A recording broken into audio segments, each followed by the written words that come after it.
Hi, everyone. I'd like to welcome you to the National Digital Car Seat Check Form webinar. My name is Jennifer Bogue, and I coordinate the field training for the National Digital Car Seat Check Form, or the NDCF. You'll hear us referring to it as the NDCF throughout the course of the presentation today. We're so glad that you took the time to join us today, and we hope that you're staying safe amid all of the COVID-19 outbreak that's happening across the country. And while we're sad that we couldn't see you in person at the Lifesavers Conference, we are happy to have this opportunity to share information with you about the National Digital Car Seat Check Form and the way that it's changing the way that we collect and analyze our data. We do have a full hour of detailed information that we'll be sharing with you. And I would like to just real briefly go over our list of presenters, and then we'll go ahead and get started. So on the line today, I have Joe Powell from Tennessee Tech University iCube. We also have Adele Polson from Westat, Sarah Haverstick from Good Baby International, Jennifer Pelkey from Toyota, Angela Knutson from AAA, and Amy Artuso with the National Safety Council. Here are our objectives for the training. We'll be describing how child restraint and vehicle manufacturers are using NDCF data to track trends and identify patterns of misuse. We'll also be explaining innovative ways data collection is enhancing child passenger safety programs locally and nationally. Additionally, we'll be identifying ways in which the NDCF is used to record overall misuse rates, most common errors by CRS type, and other findings of interest. And finally, we'll be summarizing 3 ways in which the NDCF can be used in the field to gather seat check data. So I'd like to just spend a couple of minutes talking about some of our partnerships that we've been developing over the last couple of years. This resource is available to all certified child passenger safety technicians through a partnership between the National Safety Council, the National Highway Traffic Safety Administration, Tennessee Tech University iCube, AAA, the National Child Passenger Safety Board, and Westat. And these partnerships are transforming the way child passenger safety technicians and program managers, as well as IHS areas and state coordinators across the country, monitor seat check activity, track programming efforts, and collect and report important data sets that are enhancing the messaging and the education that we're providing to families. So just a real quick look at some of our trends. Currently, we have over 2,000 registered users in all 50 states, and technicians have entered in over 24,000 seat checks. We continue to grow organically, and we fully expect that these numbers will continue to trend upward. And as more people are seeing the benefits of the digital check form, we know that we will be increasing these numbers significantly. So with that, we are going to begin, let me back up here. We're going to begin talking about some of the standardized data collection. Once a technician has created an account and is familiar with the digital platform, it really can shorten the amount of time that it takes for technicians to complete the seat check. It's a 5-step process, which means that technicians can then spend more time working with families. Additionally, the digital check form provides technicians with links to current recalls as well as vehicle recalls, so we can track those recalls in real time, and we're able to provide additional information to the family and making sure that we have the most current information to provide. When we look at our data access, our levels of data access, all technicians have access to all of the seat check data within their account. So in order to collect that data, you would need to create an account. Once you've done that, you will have access to all of the data under your profile. Program leads, program coordinators, agencies will have access to all of the data under their agency. So if you have 15 technicians within your program and you want to be able to track where your technicians are doing the work and how many of your technicians are out there working with families and what the scope of that reach looks like, those program leads and agency leads would have access to all of that data as well. As you'll hear today, our vehicle and child restraint manufacturers also have access to all of the data that's specific to their product. And state coordinators as well as Indian Health Service areas have access to the data within their areas.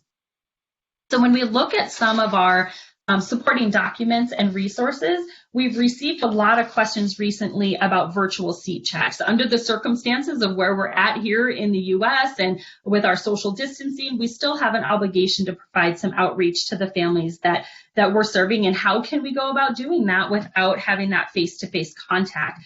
So the NDCF team has worked diligently to create a guidance documents to support technicians who are providing those virtual seat checks. And this information will be posted on the National Child Passenger Safety Board website under the resources tab soon. We're hoping by early next week we'll have all of that information posted on the website. We also have added the option on the digital check form for technicians to check that this seat check was done under a virtual seat check option. So we have already added that to the web-based platform. The NDCF is now being used in the new technician curriculum with supporting documents that are available to instructors to provide them with guidance on ways to incorporate the NDCF into technician trainings. Additionally, Westat has graciously provided the NDCF program with some gently used tablets and some handy holders for those tablets. The NDCF program would like to provide technicians in the field with an opportunity to receive one of these tablets to be used for gathering seat check information through the NDCF. So we have a limited number of tablets, but because of this gracious donation from Westat, we have created an application process that you can submit, and then we will begin distributing these tablets. We will be providing a link to that application early next week, so expect to get an email from the NDCF team with a link to that as well. So as a reminder, just to make sure that we know that you were here participating, if you could put your name in the chat box, so that we can send you a follow-up email with more information about those tablets. Okay, so with that, I'm going to turn it over to Joe, who is going to begin talking about the work that they're doing through Tennessee Tech University iCube. Me? Okay, yep, we can hear you. Okay, cool. So I'm going to go relatively quickly because a lot of the people probably already know most of this stuff, and everybody that's talking after me has a lot more cooler things to say. So National Digital Car Seat Check Form, my email is info@carseatcheckform.org. If you have any technical questions or anything like that, feel free to reach out to us, and we can chat over email or set up a phone call or something and go through things. If you're not aware, the Car Seat Check Form app is now available on Amazon App Store, so for Kindle Fires and other Kindle devices, and download the app on there as well now. And so all of it's free. Download it, and then just make sure you update the app and update your operating system. User-friendly, so whatever you feel like doing. Of course, you can use the paper form still. You can use the web platform, or you can use any of those apps that we talked about earlier. Devices, Android tablets, iPads, iPad Pro, cell phone, any computer, any Windows desktop PC. You can use all that. With computers, you will need a data connection, whether it's Wi-Fi or a mobile hotspot or something like that. But with apps, with tablets or phones, put it in airplane. Once you download the app initially and log in one time with data connection, you'll be able to put it in airplane mode after that and go and do checks and things. Data plan concern, same thing. You can use it. We also provide the paper PDF, so if you have people who don't want to go through it or anything, then you're able to do this and see the cell phone and paper PDF and stuff like that. Data security, so originally when we started this platform back in 2017, we got a secure server through a company called Acquia. They manage all the security for it. They're one of the top companies for this type of stuff. And then initially we had personally identifiable information collected. Not now, so there is no personally identifiable information collected on server, and to apply with GDPR and California's new law as well. But there's daily server backups, and we kept all the security on the server the same, so it's still just as secure as if there was personally identifiable information and if it needed to be HIPAA compliant for hospitals and health departments. But it's none of that stuff's being collected, but it's still just as secure. You can practice with training, of course. So if you practice, make sure when you select under state, training will be the first option. Make sure you select that. That's just so state coordinators don't get bad data and stuff that's for fake checks. Support, again, the main thing we've been getting questions, or not questions about, but the main thing that's been we get emails about is people are becoming blocked or not active, and that is because their certification expired. And so we check that every day. So if their certification lapses, this is past, but I guess Safe Kids put up a thing where they're extending certification. So currently you won't be blocked, but in the past, that was most of the questions we got was their certification expired. They weren't able to log in because they were blocked, and then they just needed to send us an email. We'll update their account, and they should be good. There's that, and then this is sort of new. So we're going to try and get a web update, a PDF update, and the app updates in May or June of this year. So it'll be an update for all the platforms, and these are just a few things that will be updated with it. We're going to add consistency across all the platforms. So brought to our attention that some of the questions are worded differently or there's different abbreviations across all the platforms, and so that'll be corrected. We're going to move the caregiver donation box to the last page, so it currently is on page 4, so it's a little awkward when you're doing a check, and this is what we've heard from multiple people, is that sort of have to hand them the tablet to answer the caregiver donation box and then take it back over to finish the rest of it and then give it back to them to sign their initials and stuff. And so we're just going to move that to page 5, so it should streamline some of that process. We noticed there wasn't a question that indicated whether the age, height, and weight are appropriate for that car seat initially, so it'll give us an idea of our parents bringing in the appropriate car seat for their kid or if they are just like out in left field.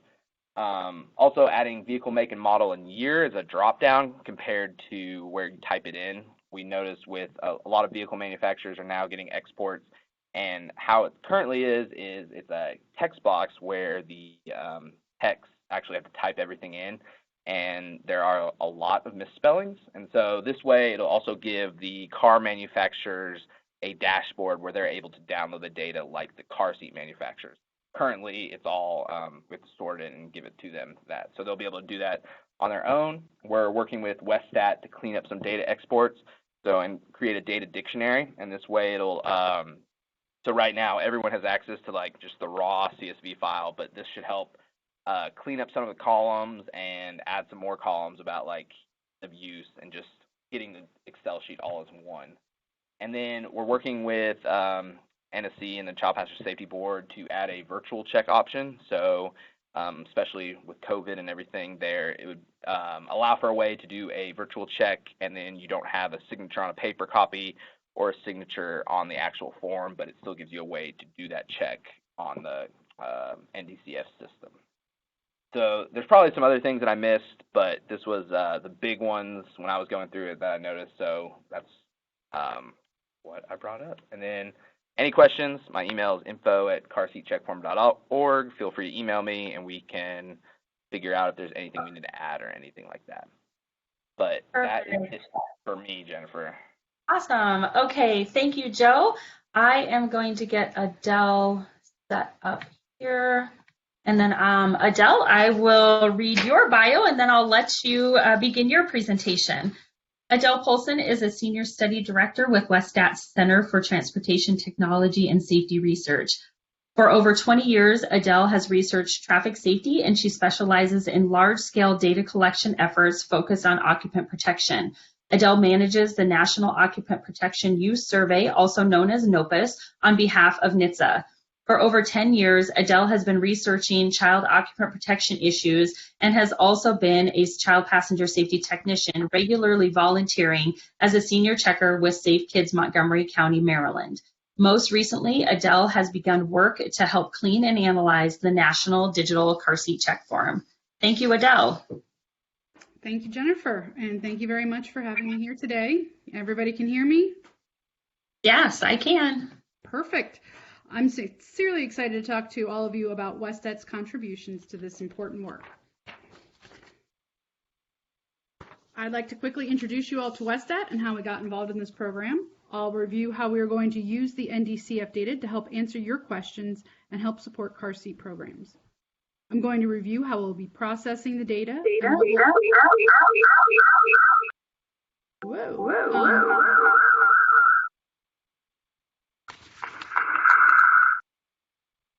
Is everybody hearing that echo, or is it resolved? Yeah, it's gone now. Thank you. Okay, perfect. So I'm going to review how we'll be processing the data and what we will ultimately provide to all the NDCF users. I'll show you some of our initial results, and finally, I'll review future plans and how you can all help. So about a year ago at Lifesavers 2019, my Westat colleagues and I attended a pre-conference workshop entitled the National Digital Car Seat Check Form Workshop. I sat in the audience and I was completely blown away by the potential of the digitization of the car seat check data and what it could mean for car seat programs. The fact that this team from the National Safety Council, Tennessee Tech, AAA, NHTSA, and the National Child Passenger Safety Board had developed and fielded a standardized electronic form that is freely available to CPSTs around the U.S. is simply groundbreaking. I immediately saw that this program presents an unprecedented opportunity to develop a nationwide database of information related to child passenger safety that could be used to truly and positively impact children. So after the presentation was over, I ran up to the NDCF team and I immediately begged to become part of the group. I explained that for years, I've been looking for a way to take my research background and use it to help car seat check programs. I work for Westat, an employee-owned research firm known for the quality of our professional staff, covering a broad range of research expertise, including statistical design, survey research, and program evaluation. Our research staff totals more than 1,900 employees. Since 1963, Westat has grown steadily by serving federal and local government agencies, private businesses, and other clients. Westat was founded by statisticians and continues to put an emphasis on providing data, analysis, and insight that informs our clients' efforts to improve lives. What makes Westat unique among research firms is the emphasis on statistics. I've worked closely with statisticians for most of my career, but it took me a long time to fully appreciate the skills and talents they provide.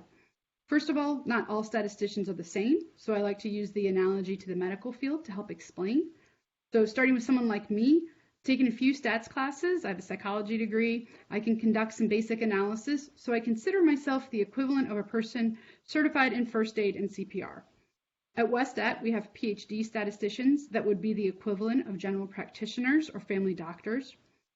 We also have statisticians that they are equivalent of cardiac specialists or neurosurgeons who are very highly specialized. In the statistical world, that equates to people with specific degrees and training to conduct sampling and weighting, survey design, data management, data science, and program evaluation. Westat's Center for Transportation Technology and Safety Research is another important department within the company, and this is where I've worked for over 20 years. Our staff is composed of over 30 professionals and includes engineers, survey research specialists, GIS specialists, programmers, and psychologists. Within Westat Center for Transportation, there are 4 of us that are certified techs. As transportation researchers, we understood the risk to children, but becoming techs gave us the tools to go out into the community and help reduce those risks. We volunteer regularly with Safe Kids, and additionally, the 4 of us work on a number of child passenger safety studies. So as I sat in the audience last year at Lifesavers, I realized that I had found a program that could really benefit from our research experience, understanding of CPS issues, and specially trained statisticians, that together we could fully leverage the data to provide new insights into child passenger safety. Using sophisticated analysis, we will leverage the data to improve the efficacy of car seat programs, help guide CRS and vehicle design, provide valuable insights into overall misuse of CRSs, and support the implementation of effective safety legislation. Westat officially became a member of the NDCF team on October 1st, 2019. Next slide, please. And we have a lot planned for this first year. We'll complete 3 major tasks. First, we'll clean and prepare the data for analysis. Then we'll analyze the data. And finally, we'll prepare a tool for data visualization and provide easy access to the results. But as with any data set, before data analysis can occur, we'll take several steps to clean the data. These steps will create a data file that's ready for analysis in a statistical software package, and we're just about done with that process right now. We're executing these data prep steps within statistical programs to allow for easy and automatic reprocessing of the data. Next slide, please. And one more. Perfect. Data cleaning involves cleaning records to remove any duplicates, renaming and recoding variables, deriving new variables, and imputing missing data.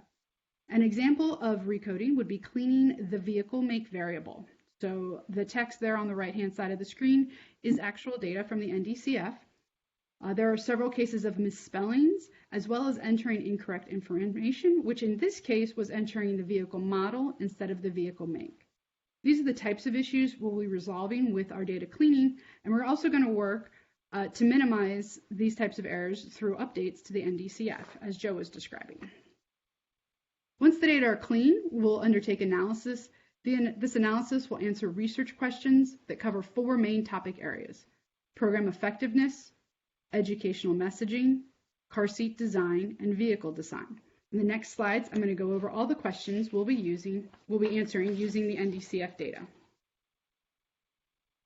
So, an obvious priority of the analysis is to examine the effectiveness of car seat check programs. Therefore, we will answer questions related to the population of parents using or not using car seat checks and whether there are reductions in misuse. We'll also provide feedback on how car seat check programs can better target their educational messaging. We'll analyze data to pinpoint the most common types of car seat installation and use errors. The NDCF data also provide an opportunity to identify car seat design features that help or hinder proper installation, as well as the types of car seats that are easiest or hardest for parents to use. Once analyzed, we hope this data will prove useful to car seat manufacturers as they begin work to design their products. And Sarah is going to tell you a little bit about that soon. We'll also use the data to look at vehicle design features. For the first year, we'll determine if the vehicle seating position impacts the number and type of installation errors. We'll also look at whether there are vehicle types, meaning sedans, minivans, SUVs, and pickups, that possess features that make it easier or more challenging to install CRSs. Which vehicle types have the most overall misuse errors? Which vehicle types have features that are more difficult to use? The goal is to provide real-world data to help guide manufacturer design decisions. Once the data analysis is done, Westat will develop a data visualization toolkit. This will enable timely updates to the data and allow users to easily access the results and all of their clean data. It will be linked to the existing NDCF website. Once in place, this toolkit will make it easy to generate analyses. It will automatically generate print-ready tables, charts, and maps. All the user privileges and data access will be inherited from the NDCF website. So, what have we found so far? My colleague, Elizabeth Petraglia, is the statistician for the NDCF team and had a separate presentation scheduled for Lifesavers. Because of the cancellation, that session was also turned into a webinar, and you could use the link above to see her full presentation with many more details. In the next few slides, I'm just going to provide some of the highlights. For the initial analysis, we are looking at year 1 data. We started in August 1st, 2018, when the NDCF was rolled out, and picked a cutoff date of September 30th, 2019. In year 1, you collected over 13,000 records, with each record representing a child or a car seat. And a little over 11,000 vehicles were checked. The vast majority of the checks were done on infants under age 1 and unborn children. And the most popular type of seat was the rear-facing only seat. Now let's look at some of the kinds of misuse we are seeing in the data. Overall, we see that harnesses are misused in about 19% of the applicable car seats. The most common harness error was a harness that was too loose, followed by the harness routed through the wrong slots, and the chest clip being at the wrong height. When a seatbelt was used for installation, the misuse rate was nearly 60%. The most common error was having the belt too loose, followed by unlocked retractors, and then by use in conjunction with lower anchors. The lower anchor misuse rate was 44.8%. There's a theme here again. The most common error is having the lower anchors too loose, followed by use with the seatbelt. The third most common misuse is incorrect use of the lower anchors, which includes borrowing lower anchors from other seating positions. By the end of the summer, we'll complete our analysis and be able to provide more details on misuse, program coverage, and answers to all of our questions. Due to budget limitations, the initial analysis does not fully leverage the wealth of information that could be derived from the NDCF dataset. This first year's work will serve as a baseline on which more sophisticated analysis can be built. There's almost endless possibilities to the different types of analysis that can be conducted. The NDCF dataset is incredibly rich, with 93 different pieces of information about each car seat. So Westat will work closely with all the stakeholders to consider, discuss, prioritize, and plan new analysis. In future years, the analysis can be more layered and offer more detailed insights. This first year, we're going to look at everything at this top level, which will produce a national level estimates, which report on misuse among types of CRSs and vehicles. In subsequent years, we could drill down to regional, state, and local agency levels. We could also look at all these topics across years to identify trends of improvement or areas of regression. We'll report on misuse as it relates to specific CRS makes, models, and features, and the same can be done for vehicle makes, models, and features. The level of detail provided in the NDCF offers new opportunities to fully evaluate car seats and vehicles to more precisely identify issues so that solutions can be effectively developed. Constant improvement and evolution is a critical part of a successful data collection program. Work is already underway, as Joe told you, to make improvements to the app based on user feedback. We are currently working to compile all of the suggestions in a customized issue tracking system. The system will be continually updated to reflect improvements which have been implemented, as well as any new ideas. We are also looking for feedback from you. You'll be emailed a link so that you can answer a quick questionnaire about your experiences with the NDCF and what we can do to make it better. Like all applications, improving and enhancing the NDCF is a very iterative process. It starts with collecting data. We use it at car seat checks and we see what works and what could be better. Then we gather feedback, and that feedback will come from all users, from technicians to state coordinators to car seat manufacturers to automakers and the NDCF team. Then the whole team will review every suggestion and develop effective solutions to address it. Next, the programmers at Tennessee Tech will implement the solution. As Joe noted, we will periodically deploy new updates to the NDCF and then start over with collecting more data, testing out the improvements, and gathering more feedback.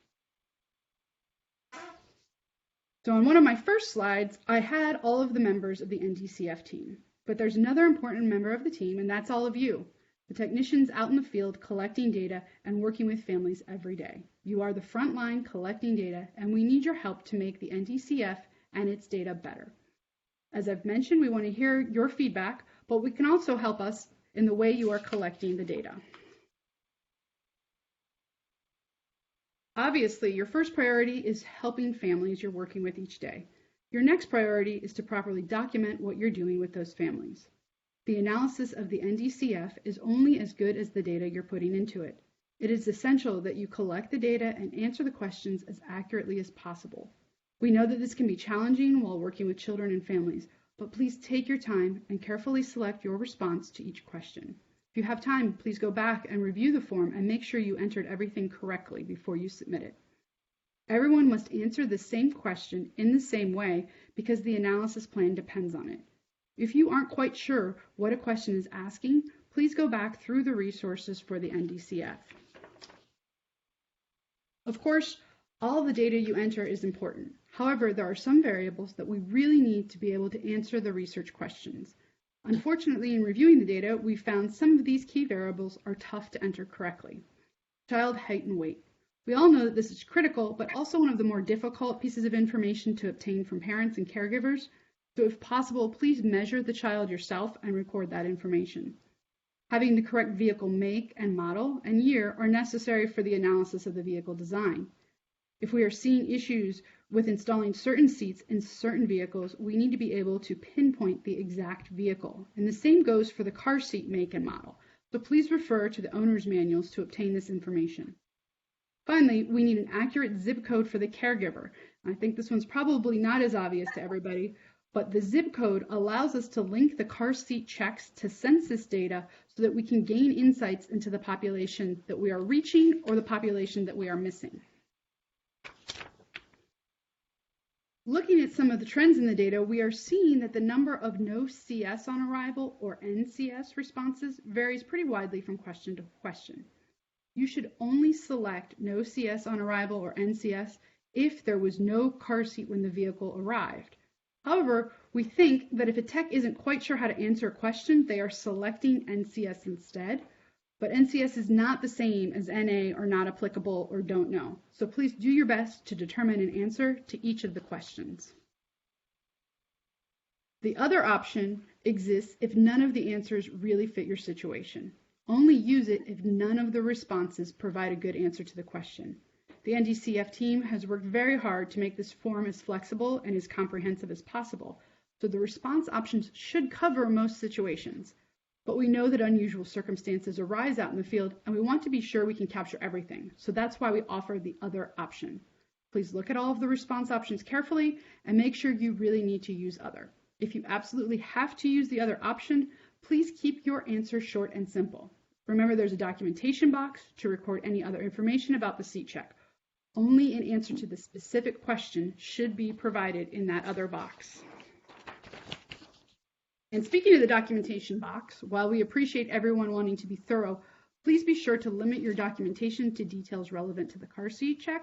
Keep in mind that this data is going to become publicly available, so details about parent custody situations, medical emergencies, and other extenuating circumstances shouldn't be recorded in the digital form. However, if you have additional information that you feel is important to record, please do so on a separate paper form. You could use the form where you're recording any caregiver contact information. And we want you to practice as much as you like. Please be sure to properly identify the form as training by selecting the state as training for both the caregiver state and the event state. The entire NDCF team is very happy with the excellent start to this program. Everything that you've all accomplished in this first year has been amazing. And just looking at the year one data, we have a robust data set with good representation of different states, vehicle makes, car seat makes, and children of different ages. And it's just going to keep getting better as more and more techs collect more and more data and we continue to improve the form. Thank you very much for your time today and for your support of the NDCF. If you have any questions or suggestions, please feel free to contact me. Thank you. I'm going to stop sharing my screen now and turn it over to Sarah Haverstick. Sarah, can you guys, I think you can hear me. Okay, Sarah Haverstick serves as a safety advocate for Good Baby International, which includes the Evenflow, Cybex, GB, and Urbini car seat brands. Sarah is currently celebrating her 12th year in child passenger safety, and she is a certified child passenger safety technician instructor and instructor in the safe transportation of children with special healthcare needs. She has held positions on numerous local, state, and national boards related to injury prevention and is a former chair of the National Child Passenger Safety Board. Sarah received her bachelor's in political science from Rutgers University. Welcome, Sarah. Thanks, Jennifer. I'm really excited to be here this afternoon to chat with you all about one of my favorite programs to talk about and to give you some perspective about how, as a car seat manufacturer, we are going to and we plan to use this data that you are already collecting. So how you're contributing to what is going to be the future of CPS. So first, we use this form just like you all use this form. I currently have over 50 car seat technicians across both of our brands and all of our offices. Our brands are a little bit different in that we are set up in multiple locations across the United States, and then we also have team members that work remotely like myself. So we cover a lot of ground, and it's really useful that now all of my technicians have one place where they know they can access a seat check form and they can do a car seat check at basically any time. The really exciting piece to this is actually utilizing the data. And for us, we're going to track internal team data in a way that we've never done before. I'm no longer reporting back to grant funders with the work that I'm doing. I came from a hospital program where I was used to reporting everything that we did, and now doing car seat checks is just part of our business. It's what we do. So I don't have to justify that or seek funding for that. But now I'm able to report our internal team data up to our leadership team in a way to help them understand the breadth of what we're doing in the communities that we serve. So that's pretty exciting. But the really great thing is the access to manufacturer level data that we have. And that's where all of your input can really make a difference.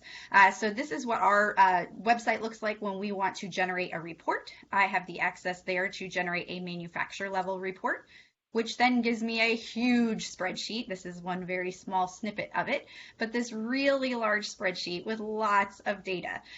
So first in this conversation, I am a statistical novice. Complete novice. So I wouldn't even put myself at the level of Adele at this point, but I can manage to use this with an Excel spreadsheet and get us some interesting information at this point. I pulled this data back in December, so it's a little bit old, but as Adele mentioned, there's a fair amount of cleaning that needs to happen with it right now. You saw all the misspellings of the word Chevrolet, so that's what I spent a good bit of time doing, cleaning up all of our manufacturer level data for both Evenflo and Cybex so that it became a spreadsheet that was more usable for me to look at what we were doing. So here's some data, and this comes from the Evenflo seats. First, some really good stuff. Less than 1% of the Evenflo car seats that showed up at car seat checks were recalled. I think that's great. You know, caregivers are getting that message. Recalled seats should not be used. We're getting those out of circulation. So I think everybody deserves a big pat on the back for that one. 6% of our car seats were expired upon arrival. I also think this is a really positive one. That means that we're getting that message about expired car seats out, just like we're getting the recalled message out, that these are seats that we should not be using and they need to come out of circulation. So kudos to everybody. Then I found that 11% of our Evenflo car seats were not facing the correct direction on arrival.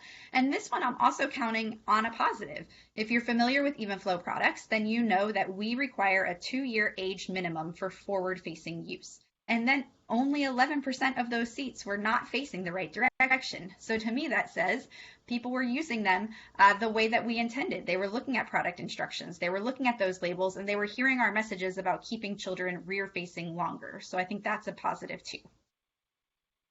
But it's not all roses here. 38% of our forward-facing car seats were using the tether. That's a very low number of tether use. That is not unlike what we see in multiple studies regarding tether. We know we need to do more work here. We've tried to do more work here. Our Evenflo seats now utilize red coloring and red housing on that tether. So I'm anxious to continue to look at this one moving forward, and especially look at it with our Evenflo seats to see if that red tether is making an impact on the rate of tether use. And then 50% of the Evenflo car seats included an error with harnessing. And that was surprising to me. I mean, I'm used to when I go to car seat checks and when I work with families via our video installation appointments, you know, often we see loose harnesses and we see some things that are going on, but 50% seemed like a pretty big number. So I wanted to dig a little bit deeper into that. So I looked at our top 3 harnessing errors. Too loose across the board. That was always the number 1 error. And you saw that in Adele's data too. Too loose was the number 1 thing with lower anchor installation, and it was number 1 for seatbelt installation. If we can just help families understand what snug means when we're talking about harnessing and installation, I think we'd be in a really good place. Our second misuse with harnessing was the retainer clip being in the wrong spot. And then our third was twisted. And that's the one where I think I really want to pay attention to moving forward. There's potentially things we could do about a twisted harness. We can track which models have harnesses that seem to be reported as twisted more frequently. And potentially there might be some changes in the harness webbing that we're utilizing that could make an impact there. The thing that was surprising to me that I wanted to look at, though, because it felt like there were just so many harnessing errors, nearly 2 harnessing errors per car seat in the information that I looked at. That was more than the errors that I saw with the lower anchors and with the seatbelt. So I thought that's an interesting one that I want to continue to look at as we continue to review our data. We're also always really interested in vehicle information, and we're interested in it because we know we can't possibly test every one of our car seats and every single make and model vehicle out there. So we try to figure out, what does our consumer drive? What vehicles are our consumers driving? What class of vehicles are they driving? What are the most popular things that we're seeing, so that we can really focus our efforts around new product development and looking at those vehicles that our consumers driving. And those vehicles may be very different when we look at an Evenflo consumer versus a Cybex consumer. So it gives us access to that level of data. On the screen, what I'm showing in red, in 2019, the average age of light vehicles in operation in the United States was roughly 11.8 years. So that gives you about the 2008 model year. So you can see what that spread looks like in terms of the vehicles that were showing up for even flow car seats. The other really interesting thing that we can do with this is we can generate an aggregate report. And the aggregate report gives us all the same level of data, except it does not have the car seat make and model. So we don't know which brand of car seat any of that information is affiliated with, but that means I can look at my even flow data and then I can compare it against the aggregate. So if I'm seeing an issue with a rear-facing convertible with one of our specific products, I can then look at the aggregate report for rear-facing convertibles to figure out, is this an even flow model specific situation, or is this something that we're seeing across all rear-facing convertibles? So it's really useful information. One of the things I looked at first with the aggregate was just to see what's the breakdown. I looked at it against the even flow as well to see how many seats of what type were coming in. And not surprisingly, Adele mentioned this too, rear-facing onlys are way overrepresented. And that's not terribly surprising. If we think about who we're helping when we're at car seat checks, it's often that first-time parent that's about to have a baby. They're showing up with their infant seat. So that's really the bulk of what we saw. And with my even flow data, it was 49% of our car seat check forms, so right there in line with the aggregate.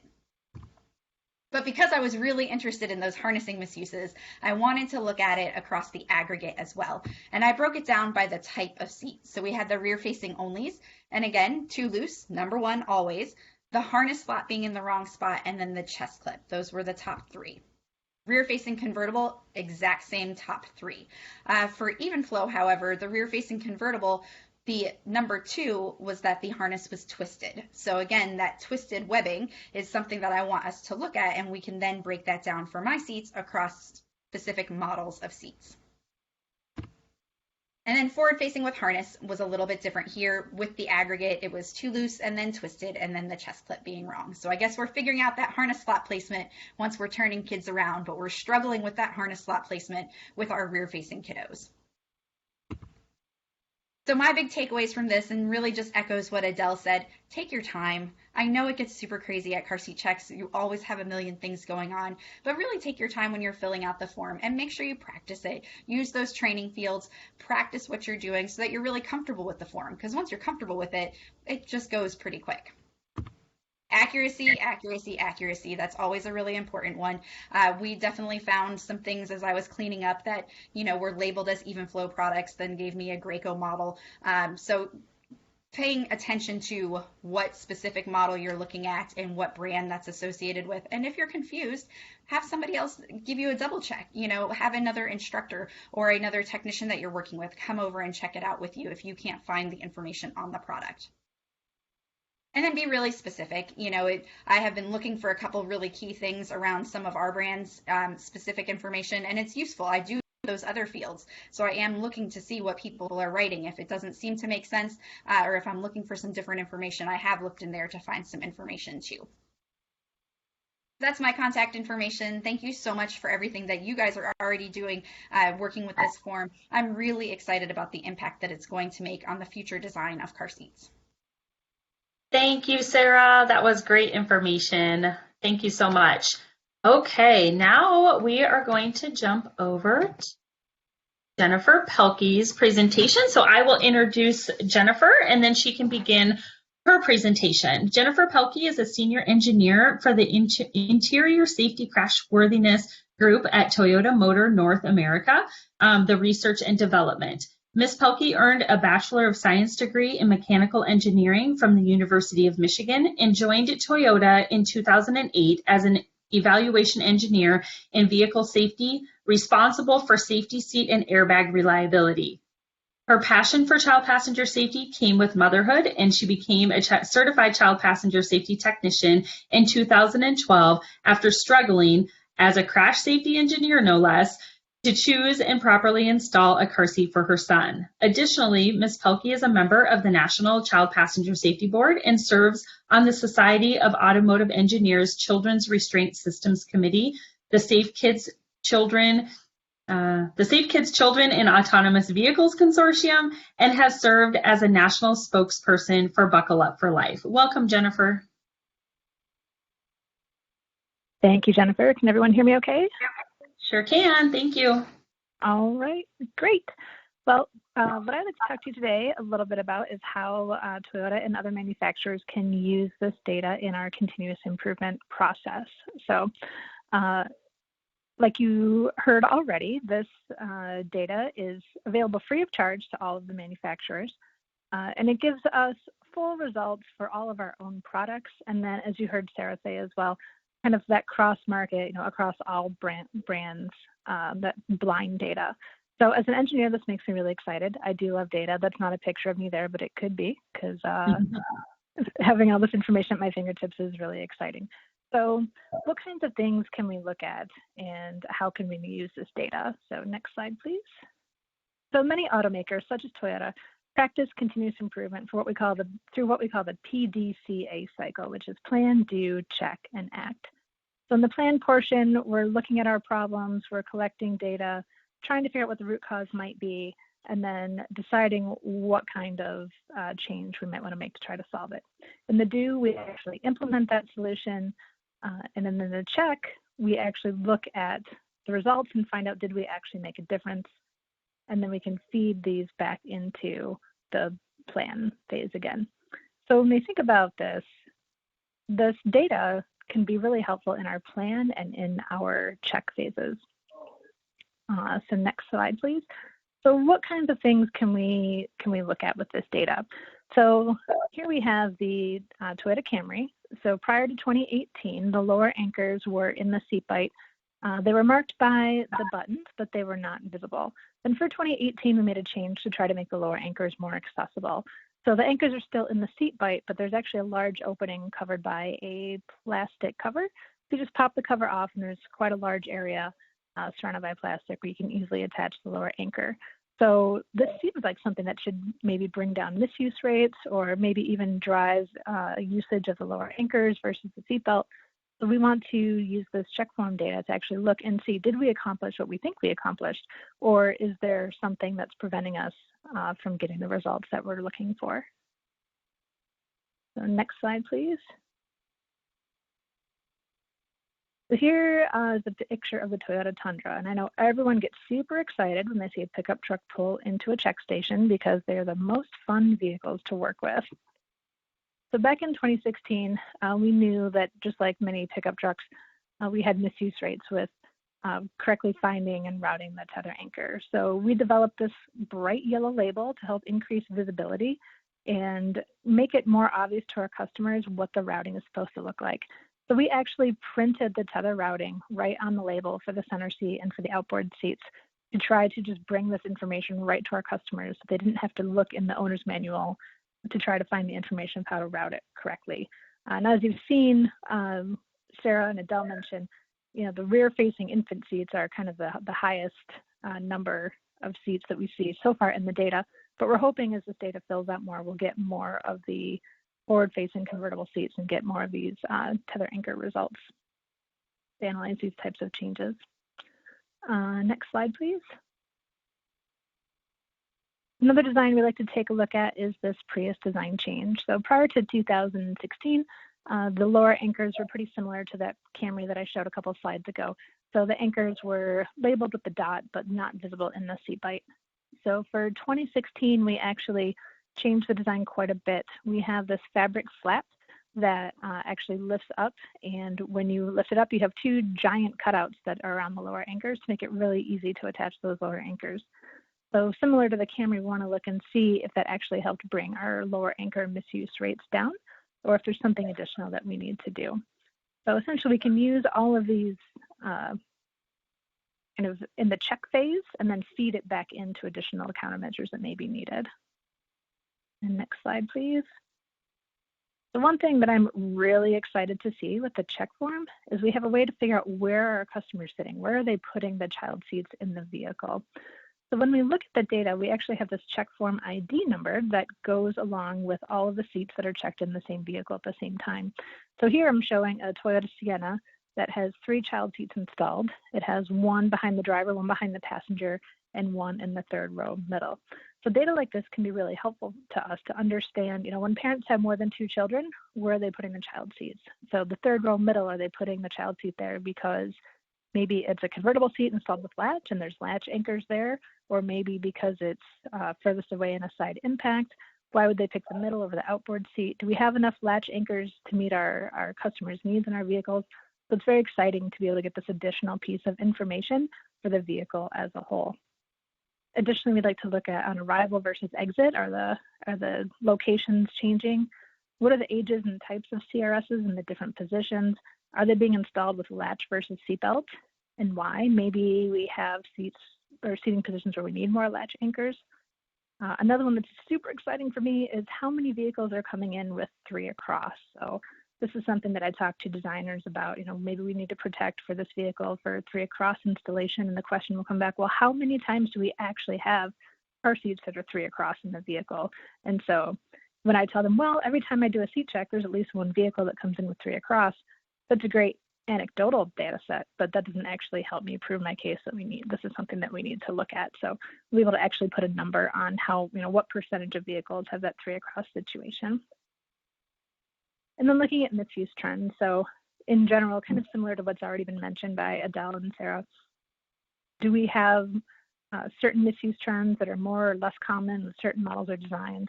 How do our vehicles compare to the industry as a whole? And now the misuse trend's different than what we might expect. So previously I had seen some data from Good Baby showing that they had a higher percentage of lower anchors with seatbelts as one of their top misuse cases. And so, do we see something similar or not? And what might be the reasons that we are the same or are different? And then finally, are there any particular models with higher or lower than average misuse rates that we should study in more detail to try to see what might be causing those differences? So in summary, as you've heard, it's a great free tool which allows us to study usage of our products in the field in much more detail than we've been able to previously. And the data can be used to study our own products as well as the industry trends. And then in addition to subjects like misuse, we can get a more detailed understanding of how our customers are actually using their vehicles by looking at where and how many child restraints are in a given vehicle. And we can get a better understanding of our current performance that can help guide the continuous improvement process to make future changes. With that, I will say thank you very much for all that you do and being out there on the front lines and helping us gather this data that will most definitely improve our processes over time. Thank you so much. Thank you so much, Jennifer. That was great information. Our final presenter today is Angela Knutson, and I will give Angela a chance to get her screen pulled up. In the meantime, I'll read a little bit about Angela. Angela is on the Community Impact team at AAA and oversees a CPS program that has 140 technicians across her state, across the 7 states that they serve: Northern California, Nevada, Utah, Wyoming, Alaska, Montana, and Arizona. Together, they complete thousands of inspections every year. In 2019, they completed just over 6,000 inspections. Prior to joining AAA, Angela worked with Healthy Equity for a decade, mainly in the field of HIV. Welcome, Angela. Hi, everyone. Thank you so much. As Jennifer said, I'm with AAA. I'm in Northern California, and our program has about 140 technicians right now, and we've been involved with the digital check form since 2017, and we're excited to share how we've implemented the NDCF starting January 1st of this year. So a bit about our CPS technicians. They are AAA employees, and any employee can be a CPS technician, and we support their efforts to do inspections for free to the public, so AAA members and non-members. And once someone becomes a tech, we ask that they do at least 4 inspections every month. And so keep in mind that these are employees that have core job responsibilities like selling insurance or membership. So they conduct inspections because they truly care and want to make a change within their communities. So a bit about our 2019 inspection process. It looks similar, I'm sure, to what many of you are doing. So we would, of course, print a paper check form. We would conduct the inspection. Our technicians would report that inspection through our own Google form. They would then have to scan both sides of the paper check form, upload it to their technician folder, and then secure shred. that check form. And of course, there was me going back and auditing to make sure we had everything accounted for. Our 2020 process is really abbreviated thanks to the digital check form. So we are using the National Digital Check Form app, and so our technicians will log into the app, they will conduct their inspection, and of course using the AAA liability statement, and then they will submit the check form when they are connected to Wi-Fi. So this has been we expect about 20 minutes saved for every inspection. So my presentation is really going to focus on how we got from the 2019 process to our new process starting January 1st. A little bit about our tablets. So we are using tablets that were already company property, and we're repurposing the technology and the resources the organization already has. Our tablets do not have a data connection. And when we were mailing our tablets out, we wanted to make sure it was as easy for them to use as possible, so we preloaded the National Digital Check Form app on each device. We started aligning with our key business partners in 2019. This is not meant to be an exhaustive list to overwhelm you, but rather to show you whose support we got. So we, of course, first aligned with our branch operations. They oversee, our public-facing locations. We aligned with them to show them why the digital check form was a win. We, of course, connected with finance colleagues because things that, their priorities may not be my community impact priorities. So things like, how will we show dollars saved for time? We connected with IT and cybersecurity, legal, learning and development, and of course, our CPS technicians. So I share that so everyone knows that every business partner loved this. It was a win across the board. So I'm happy that we had those conversations early on. We started to conduct trainings, virtual trainings in November, December of last year as well. And so we mailed some supplies to our technicians in advance of these trainings. We took the existing FAQ resource guide I believe it's on the National CPS Board website. I adapted it really to make sure that it made sense to the audience of our AAA technicians. I sent them the tablets, as well as instructions to create the digital check form account early on, because that way when they joined our virtual training, we offered 5, they only had to join 1 of them. We introduced the digital check form, we outlined the change in their inspection process. We facilitated a mock inspection. We wanted them to really get used to the platform. So we made sure everyone was in training mode and went through a mock inspection. We, of course, shared resources available, many of which are posted on the National CPS Board website. We rallied excitement about, some insights in the power of data and how our technicians can really contribute to this change within the field, in addition to the change they're already making with every family they meet with. So starting January 1st, we required use of the NDCF. And since that time, I've certainly made myself available for ongoing support and trainings as needed. So we have an internal site at AAA, so we certainly house resources there. We certainly link to the NSC's training videos, the recorded virtual webinar we offered.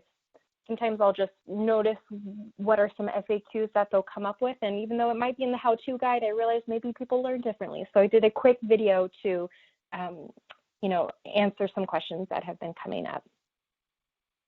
An overall snapshot of lessons learned.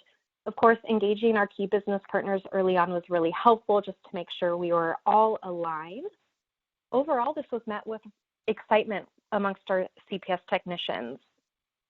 There was some confusion around the app and how data is not required in this field. So I wish, going back, I wish I kind of made that a little more clear, that you log into the digital check form app, conduct your inspection in the field, and then when you get back to your location, you connect to Wi-Fi in order to submit your check form. Also would wish that I went back a little bit more to really clarify that there are a lot of agencies that are using the digital check form, which is awesome, and also to make sure to be really clear on what liability statement to use. That way, whenever a technician does an inspection and uses the AAA liability statement, I, of course, as the program lead, have access to all of that data. And lastly, one thing we've learned is the importance of relaying data back to our CPS technicians. So they know they're doing this. Sometimes they don't understand why we're going to this new format. So anytime we have some data to share about how they are contributing to a really larger change has been really wonderful. That's all from me. Thank you so much. Here is my email in case anyone wants to reach out to me. I'm always happy to talk about our excitement for this project. And I'll turn it back over to you, Jennifer. Thank you so much, Angela. It's so great to hear about the good work that AAA is doing with the child passenger safety field and also utilizing the digital check form. So thank you for that. I just have a couple other things that I would like to share. First of all, we want to hear from you. It's important that you provide us with feedback about the National Digital Car Seat Check Form so that we can make it a resource that is easy to use and meets the needs of your program. So at the conclusion of the presentation, you will be sent a link to the NDCF surveys that Adele talked about in her presentation, and we would like to encourage each of you to take the time to provide that feedback. The feedback that we receive is valuable to the growth and the development of this resource. So be looking for a follow-up email with the links to those surveys that are available for you to be able to provide that feedback. A few other bits of information. For more information, you can always visit our website as carseatcheckform.org. We have a list of resources there available as well. We will be uploading some resources for the use of the digital check form through virtual inspections as well, so be looking for that. There are also a lot of different resources available on the cpsboard.org website, on the NDCF page that we continually update, as well as some tutorial videos. As always, you can reach out to us for any technical support at info@carseatcheckform.org. And then also for training or field support, you can reach out to me at training@carseatcheckform.org. So I really want to take just a real quick minute to thank our presenters today for all of the great information that they've shared. I hope that you found it valuable. I hope that it will help you in the process as you're using the digital check form out in the field. And again, thank you for participating in the webinar, and feel free to reach out to anyone on the team if you have any additional questions or comments. So thank you so much for taking the time to be here, and be looking for those follow-up emails with more information about the tablets as well. Thank you, everyone.